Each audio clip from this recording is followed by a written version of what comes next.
Walaupun para ilmuwan telah menemukan beberapa penyebab genetik autisme, masih banyak yang belum dipahami tentang bagaimana faktor ini memengaruhi seseorang. Dua anak dengan kelainan gen yang sama bisa menunjukkan gejala yang sangat berbeda.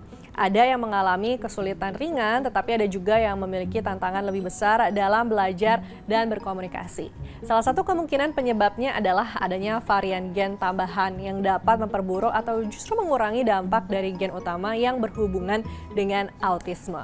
Ini mirip dengan bagaimana dua orang bisa memiliki gen yang sama untuk tinggi badan, tetapi faktor lain seperti nutrisi dan gaya hidup juga berpengaruh terhadap hasil akhirnya. Lalu bagaimana para ilmuwan mempelajari faktor genetik ini? Untuk memahami lebih mendalam, para peneliti meneliti anak-anak yang memiliki bentuk autisme yang berasal dari satu mutasi gen tertentu, seperti pada sindrom Rett. Mereka juga membandingkan anak kembar identik, di mana satu anak mengalami autisme lebih parah daripada saudaranya. Hasil penelitian menunjukkan bahwa ada kemungkinan perbedaan dalam cara beberapa gen bekerja, termasuk faktor lingkungan yang mungkin turut berperan. Beberapa penelitian juga melihat pada kelompok anak-anak dengan variasi kecil dalam gen mereka. Ditemukan bahwa anak yang memiliki dua perubahan gen tertentu lebih sering mengalami gangguan perkembangan dibandingkan anak yang hanya memiliki satu perubahan gen.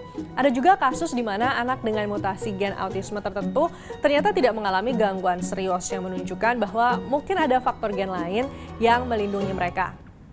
Apa artinya ini bagi masa depan? Ilmu genetika masih berkembang dan penelitian mengenai bagaimana berbagai faktor gen saling berinteraksi dalam autisme terus berlanjut. Seiring dengan kemajuan teknologi, para ilmuwan semakin dapat mengungkap bagaimana kombinasi berbagai gen bisa memengaruhi seseorang. Harapannya, pemahaman yang lebih baik tentang faktor genetik ini dapat membantu dalam mengembangkan cara baru untuk mendukung anak-anak dengan autisme, baik melalui terapi, pengobatan, maupun pendekatan lain yang lebih sesuai dengan kebutuhan mereka. Saya Rizka Andalina, berbeda itu kuat.